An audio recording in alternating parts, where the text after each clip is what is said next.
பணியாற்றினேன். அவருடைய தம்பி ஆர்.எஸ். சிவாஜியும் நானும் கமல் சாரும் சேர்ந்து தான் போயிட்டு குணா குகையை தேடி பிடிச்சி வந்தோம். அந்த குணா குகையில் நாங்கள் பார்த்து குணா படம் பார்த்தோம், எத்தனை பேருக்கு தெரியாது. அந்த குணா குகையின் அதிசயங்களை நான் ஒரு யூடியூப்பில் பேசினேன், 1,50,000 பேர் பார்க்குறாங்க. அந்த போகும்போது எம்ஆர் சந்தானம்னு ஒரு போர்டு இருக்கும், ஒரு சின்ன வீடு. அந்த வீடு தான் இவர் வெளியே நின்றுட்டுருப்போம். Sir director. அப்போ தான் இவங்க ஃபஸ்ட்டு படம் நீங்களும் வாசுவும் பன்னீர் புஷ்பங்கள் பண்ணிட்டு நான் அந்த பாட்டுக்கு நான் அடிமை. இந்த பன்னீர் புஷ்பங்கள் படத்தில் வந்த பூந்தளிராட பாட்டை நான் திரைப்படக் கல்லூரியில் படிக்கும்போது ஒரு எக்ஸசைஸாக அந்த பாடல் காட்சியை நான் படம் எடுத்திருக்கிறேன். அதனால் எனக்கும் அண்ணன் மானசீக குரு தான். அன்றையிலிருந்து இன்று வரையிலும் அன்பு மாறாத ஒரு எதுக்குமே ஒரு பந்தா பண்ணிக்க மாட்டார். அண்ணே சூப்பராக இருந்ததுன்னு பண்ணேன், அப்படியே தம்பியே ஓகே பாத்தியா அப்படிம்பார். அதோடு சரி, அதை பற்றி அழட்டிக்காத அவர் உடல் நலத்தோடும் மனநலத்தோடும் நல்ல வளத்தோடும் நீடூழி வாழ வேண்டும். ஏன்னா நம்மளுக்கெல்லாம் சீனியர். அதே பணியாற்றினேன். அவருடைய தம்பி ஆர்.எஸ். சிவாஜியும் நானும் கமல் சாரும் சேர்ந்து தான் போயிட்டு குணா குகையை தேடி பிடிச்சி வந்தோம். அந்த குணா குகையில் நாங்கள் பார்த்து குணா படம் பார்த்தோம், எத்தனை பேருக்கு தெரியாது. அந்த குணா குகையின் அதிசயங்களை நான் ஒரு யூடியூப்பில் பேசினேன், 1,50,000 பேர் பார்க்குறாங்க. அவங்கெல்லாம் தேட்டரில் வந்ததை விட 100 நாள் தாண்டி ஓடி இருக்கும். என்னன்னா ஒரிஜினலுக்கு வேல்யூ கம்மி, ஆனால் அதை போல இருப்பவர்களுக்கு காலம் பெரிய இடத்தை கொடுக்கிறது. ஆனால் சில ஆண்டுகள் நகர்ந்து பார்த்தால் ஒரிஜினலை தேடி தேடி தேடுகிறது. அதுதான் தமாகும். இந்த ஒரிஜினலை, இந்த தொழில்நுட்ப கலைஞர்களை காலம் மறுபடியும் தேடும். இந்த படம் வெற்றியடைய வாழ்த்துக்கள் வாழ்த்துக்கள் வாழ்த்துக்கள். வர்றவங்க கேப்பு கிடைக்கிறப்போ சமுதாயத்தை பற்றி திங்க் பண்ணுறவங்க இந்த நாட்டில் நிறைய பேர் ஆயிட்டாங்க. அதே மாதிரி கேப் கிடைக்கிறப்போ சினிமாவில் நல்ல விஷயத்த சொல்கிற ஆளாக நீ மாறி இருக்கக்கூடாது. உன்னுடைய முதல் படத்தை அதான் சொல்ல வரும். உன்னுடைய முதல் படத்திலிருந்து எல்லா படத்திலும் ஒரு தெளிவான ஒரு கருத்தை நீ முன்வைத்து நீ எடுக்கிற உன்னுடைய வீரத்தை நான் பாராட்டுகிறேன். அது கஷ்டங்கள் வரும், நஷ்டங்கள் வரும். ஆனால் அதுக்கு உன்னோட தோல் நிற்கிற நீ சொன்னிய உன்னுடைய நண்பர்கள், தயாரிப்பு, இணை தயாரிப்பு, அவங்க எவ்வளவெல்லாம் உனக்கு உதவி செய்தாங்கன்னு, அந்த மாதிரி உதவி உனக்கு தொடர்ந்து கிடைக்கட்டும். நீ வெற்றிகரமான ஒரு எல்லையை தொட வேண்டும். இந்த படம் யாருக்காக ஓடுதோ இல்லையோ, என்னுடைய அன்பு தம்பி ஏஎல் ராஜாவுக்காக நிச்சயமாக ஓடும். அதை நீ கூட சொல்லலைன்னு நினைக்கிறேன். என்னுடைய நண்பர்கள், ஊடகவியலாளர்கள், பத்திரிகை நண்பர்கள், எங்கள் அண்ணம்மாருக்கு, தம்பிங்க, நான் நேசிக்கிற அனைவருக்கும் உனது சார்பாக நான் ஒரு வேண்டுகோளை வைக்கிறேன். இந்த படம் சூரியனும் சூரியகாந்தியும் என்கிற அருமையான டைட்டில். இது அழகான டைட்டில். இந்த படத்தை வெற்றி படமாக மாற்றுவதற்கு உங்களால் இயன்ற அளவு உதவி செய்யுங்கள் என்று கேட்டுக்கொண்டு, அதை சொன்னார், ஒரு குருநாதருக்கு ஒரு முதல் மரியாதை செஞ்சார் எங்கள் அண்ணன். சினிமாவிலேயே ரொம்ப அழட்டிக்காத ஒரு டைரக்டர்னா அது அண்ணன் சந்தான பாரதி தான். ஏன்னா அவரால் அழட்ட முடியாது, வேற படத்தில் மட்டும்தான் ரொம்ப பண்ணுவார். மற்றபடி அவர் மாதிரி சாஃப்டஸ்ட் பர்சனை நான் பார்த்ததே இல்லை. நான் திரைப்படக் கல்லூரியில் படிக்கிற காலத்தில் அவர் வீட்டை கிராஸ் பண்ணி நடந்து போவேன். எதுக்கால சுகாசினி நடந்து வராங்க, நாங்கள் எல்லாம் 5A பஸ்ஸில் ஏறி திரைப்படக் கல்லூரியில் போவோம், ஆழ்வார்பேட்டில் இருக்கும்போது. அந்த போகும்போது எம்ஆர் சந்தானம்னு ஒரு போர்டு இருக்கும், ஒரு சின்ன வீடு. அந்த வீடு தான் இவர் வெளியே நின்றுட்டுருப்போம். Sir director. அப்போ தான் இவங்க ஃபஸ்ட்டு படம் நீங்களும் வாசுவும் பன்னீர் புஷ்பங்கள் பண்ணிட்டு நான் அந்த பாட்டுக்கு நான் அடிமை.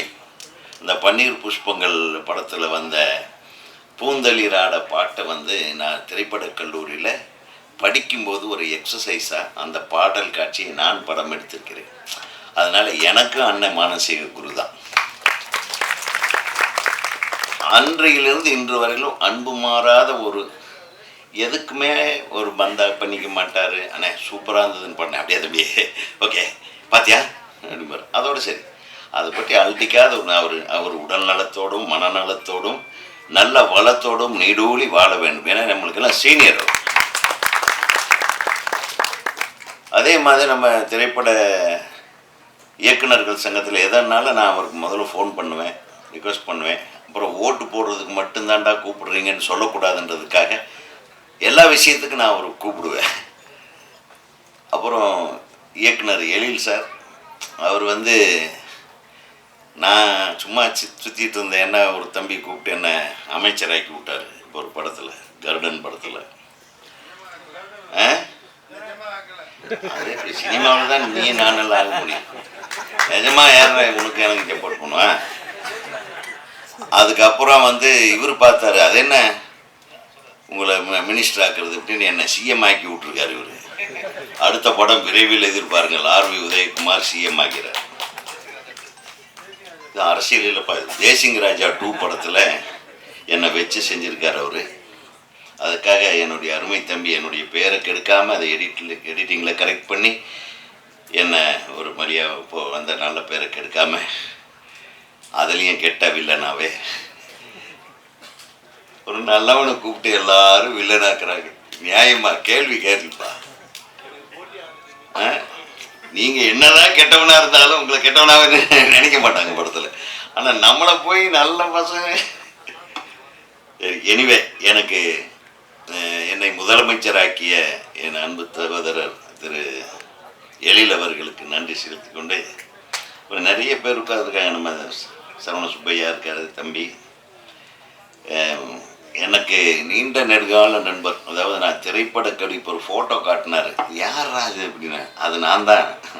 எனக்கே அடையாளம் கண்டுபிடிக்க முடியாத ஒரு நான் அவரோட இருக்கிற ஃபோட்டோவை காட்டினார். அவர் பத்திரிகையில் அப்போ சாவியா தாய் பத்திரிகையில் இருந்தப்போ திரைப்பட கல்லூரியில் படிக்கிற மாணவர்களை ஒரு பேட்டி எடுக்க வந்தப்போ எடுத்த ஒரு ஸ்டில்லு 1981 எடுத்தது, இஃப் ஐ எம் ரைட். அதில் நானே இல்லை, இவர் யாருங்க இதுன்னு கேட்குறாரு. இது சரி, அது தனியாக பேசிப்போம். அதாவது இந்த மாதிரி உறவுகள் நாங்கள் சொல்கிறது. அதே மாதிரி என்னுடைய அன்பு தம்பி திரு மன்சூர் அலிகான் அவர்கள் எப்பவுமே தனக்கு படுற நியாயத்தை உறக்க சொல்பவர், யாருக்காகவும் பயப்படாமல் சொல்பவர். அதனால் என்ன நடந்தாலும் பரவாயில்ல, மனசில் பட்டதை பேசுகிற ஒரே சினிமாக்காரன் இன்னைக்கு மன்சூர் அலிகான். ஆனால் நான் அவர் உள்ளத்தில் குழந்தை. எனக்கு செல்வமணி அடிக்கடி சொல்வார் இவரை பற்றி, இவருடைய உயர்ந்த பண்புகளை பற்றி. ஆர்கே செல்வமணி அவருடைய படத்தில் அந்த ஆட்டமா பாட்டமா அந்த வீரப்பன் கேரக்டர் அந்த கெத்தப்பில் நடிக்கும்போது இவர் பண்ண, அதாவது கேரக்டராகவே இன்வால்வ் ஆகி யாரோ வந்து தட்டியிருக்காங்க, ஓங்கி ஒரு அற விட்டுருங்க, ஏன்டா நீ அடிச்சேன்னு கேட்டாரா செல்வமணி. ஆனால் நான் வீரப்பண்ண என்னை கை வைக்கலாமா, அவன் அடித்த உடனே அவன் போய் கஜராகி அட்மிட் ஆகிட்டான்னு. ஸோ அந்த மாதிரி கதாபாத்திரமாகவே மாறி இன்னைக்கு வரையிலும் சினிமாவுக்காக தன்னை அர்ப்பணித்து கொண்டு வாழ்ந்து கொண்டிருக்கிற மன்சூர் அலிகானுக்கு உண்மையாகவே இந்த மேடையில் நீங்கள் வந்து இருந்தது, என் தம்பி ஏஎல் ராஜா அவர்கள் சொன்னது போல் அவரை சிறப்பு செய்வது மட்டுமில்லை, நீங்கள் வந்தது சினிமாவை சிறப்பு செய்திருக்கிறீர்கள். அந்த சினிமா என்றென்றும் உங்களுக்கு உரிய இடத்தை தந்து கொண்டே இருக்கும் என்று நான் கூறிக்கொள்கிறேன். எல்லாருக்கும் சார்பாக தான் நான் பேசுகிறேன், வேறு யாரும் பேச மாட்டாங்க. நான் இந்த பேசுறதுக்காகவே நான் வந்து மத்தியானம் வெயிட் பண்ணிகிட்ருக்கேன். அப்புறம் இங்கே வந்து நான் வந்து ஒரு அரை மணி நேரம் நின்றுட்டே இருந்தேன். நான் பட்ட சந்தோஷத்தை நீங்கள் எல்லாம் பட வேண்டாமா? இப்போ எங்கள் அண்ணன் அவர் செந்தில்நாதன் சார் வந்து it's very gem of a person. இவங்க எல்லாமே, நான் எது சொல்கிறேன், எல்லாமே நல்லவர்கள். இந்த மேடையில் இருக்கிறவங்க ஒன்றையும் சேர்த்து சொல்லிட்டேன், சௌந்தரியம் சேர்த்து தான். சௌந்தரியம் சில பேர்த்துக்கு நல்லவராக வர, சில பேர்த்துக்கு கேட்டவர், வேறு வழி இல்லை. பஞ்சாயத்துக்கு உட்காந்து அப்படித்தான் பாதி பேர்த்துக்கிட்ட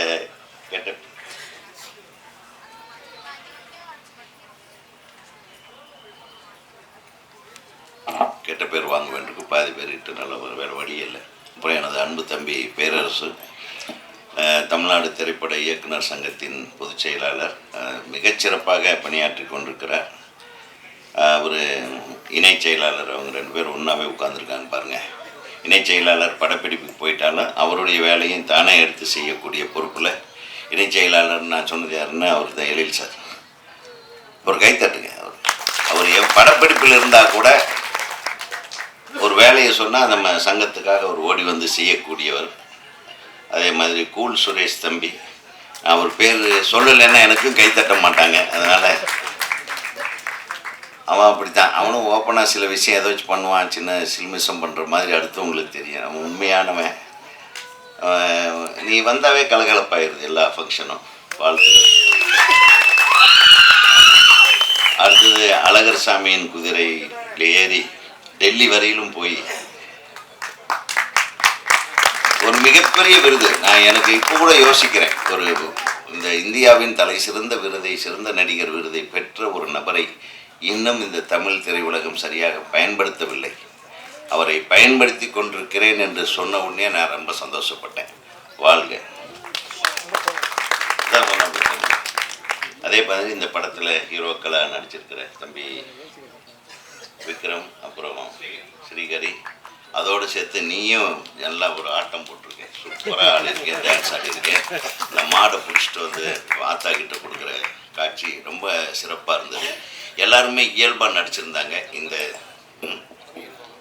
அதனால் இந்த இயல்பான திரைப்படத்துக்கு இசையாக இருப்ப ரவி பிரியா, நம்ம நண்பர், அவர் எங்கே அமெரிக்காவில் இருக்கார், கனடாவில் தான் இருக்கார். ஸோ இசைப்பிரியனுக்கு எனது மனமார்ந்த வாழ்த்துக்களை தெரிவிக்கிறேன். இந்த படத்தை இணைந்து தயாரித்திருக்கும் டெய்லி குருஜி பிரைவேட் லிமிடெட், அது எங்கே அவர் குருஜி, உங்களுக்கும் அப்புறம் தொடர்ந்து நம்ம படங்களுக்கெல்லாம் பூஜை போட்டு கொண்டிருக்கின்ற குருக்கள், எங்கே குருக்கள் அவர்களுக்கு என் மனமார்ந்த வாழ்த்துகள். உங்களுடைய புள்ள நல்லா வருவார். ஒரு மிகப்பெரிய, நீங்கள் எத்தனையோ வெற்றி படங்களுக்கு பூஜை போட்டிருக்கீங்க, ஆனால் இதை ஒரு வெற்றி படமுக்காக மாற்றுவதற்கான பூஜையை நாங்கள் போட்டுட்ருக்குறோம். Wish you all the best. இந்த திரைப்படம் சிறப்பாக திரைப்படமாக மக்களிடத்திலே கொண்டு சேர்க்க வேண்டிய பொறுப்பு பத்திரிகையாளர்களிடம், அதை சரியான முறையில் ரிலீஸ் செய்து தியேட்டர்களை எல்லாம் வாங்கி கொடுத்து உதவி செய்கிற திரு விஜய் முரளி அவர்களுக்கும், விஜய் முரளி இல்லைன்னா இன்றைக்கி எந்த சின்ன படமும் ரிலீஸ் ஆகாது. சவுந்தரபாண்டியனும் விஜய் முரளி. ஸோ அவங்க பார்த்து ஏதோ மனசு வச்சு இந்த படத்தை மிகப்பெரிய படமாக மாற்ற வேண்டும். இந்த படத்தில் நடித்திருக்கிற அந்த நம்ம ஹீரோயின் அவர்களுக்கும் வாழ்த்து. தமிழ்நாடு திரைப்பட இயக்குநர்கள் சங்கத்தின் சார்பாக அனைத்து தொழில்நுட்ப கலைஞர்களுக்கும், நம்ம மாஸ்டர் மஸ்தான் அவர்களுக்கும், அப்புறம் நான் சில பேர் ஏதோ அசிஸ்டண்ட் இணை இயக்குநர்கள், உதவி இயக்குநர்கள், எங்கே பசங்க எல்லாத்துக்கும் என்னுடைய மனமார்ந்த வாழ்த்துக்களை தெரிவித்து கொண்டு இது ஒரு வெற்றி படமாக மாற்றுங்கள். திரு தம்பி என்னுடைய ஏஎல் ராஜா அவர்களுக்கு இது ஒரு மிக பெரிய மறுமலர்ச்சியை இவனுடைய வாழ்க்கையிலே உருவாக்கும் என்று சொல்லி வாழ்த்தி விடைபெறுகிறேன். ஏன்னா என்னுடைய சிஷ்யன் இவ்வளோ தூரம் ஒரு நட்பு வட்டத்தை பெரியாக்கி ஒரு நல்ல படத்தை கொடுத்து எல்லாராலையும் பாராட்டப்படும்போது பார்க்கும்போது எனக்கு பெருமையாக இருக்கும். ஸோ இதுக்கு மேலே நான் என்னத்தை பேச முடியும் சொல்லுங்கள். ஸ்ரீஹரி அந்த பையன் நிஜமாகவே ரொம்ப நல்ல பையங்க, ரொம்ப நல்ல பையன். ஏன்னா எங்களோட சீன்ஸில் நடிக்கும் போது கொஞ்சம் முதல்ல டென்ஷன் ஆனார். நான் சொன்னேன், டென்ஷன் ஆனப்பா, இது என்ன புரிஞ்சுக்கோ, இது என்னக்கு செல்றாங்கன்னு தெரிஞ்சுக்கோ, அதுக்கப்புறம் பண்ணின்னு அதே மாதிரி அவன் புரிஞ்சுக்கிட்டு ரொம்ப அற்புதமாக ஆக்ட் பண்ணான் அந்த சீன்ஸ் எல்லாம். அதே மாதிரி அப்புக்குட்டியும் முதல்ல எவ்வளோ நடிக்கும்போது நான் எதுக்கு பயப்படுறீங்க சார் அப்புக்குட்டி, நான் உங்க நடிக்க வந்துடுங்க, அவ்வளோதான். நான் என்ன சொல்லணும் அதுக்கு நீங்கள் கவுண்டர் அடிக்க, உங்களுக்கு கவுண்டர் அடித்தா நான் கவுண்டர் அடிப்பேன், அவ்வளோதானே தவிர நீங்கள் ரொம்ப ரிலாக்ஸாக இருங்கன்னு சொல்லி அவரை அந்த மாதிரி தான் அப்புக்குட்டி பண்ண. அவரும் ரொம்ப நல்லா ஆக்ட் பண்ணார். பொதுவாக இந்த படத்தில் எல்லாருமே ஆல்மோஸ்ட் புதுமுகங்கள் தான், என்னையும் அப்புக்குட்டி தவிர மற்ற எல்லாருமே புதுமுகம் தான், இன்க்ளூடிங் ராஜா. நீயா யாரு? நீங்களும் இருக்கீங்களா? ஓ சாரி, எனக்கு இவங்களாம் நடிச்சிருக்காங்கன்னு. இவங்க எல்லாருமே புதுமுகம் தான். செந்தில்நாதன் ஏற்கனவே ரொம்ப பழைய நடிகர், அவர் பழம்பெரும் நடிகர் அவர், அதனால் அவர் நம்ம சொல்ல முடியாது. ஸோ எல்லாருமே இந்த படத்துக்காக இது ஒரு வித்தியாசமான படம் தெரிஞ்சுதான் எல்லாருமே ஆக்ட் பண்ணியிருக்கோம். இந்த படம் மிகப்பெரிய வெற்றி அடைஞ்சால் நான் இன்னும் ரொம்ப சந்தோஷப்படுவேன். ஏன்னா என்னுடைய சிஷ்யன் பிள்ளை ஏற்கனவே 2 படம் எடுத்து ரொம்ப நல்லா பண்ணியிருக்காரு. இந்த படத்துலேயும் ஒரு மறுமலர்ச்சியை கொண்டாடுற மாதிரி ஒரு படம் பண்ணியிருக்காரு.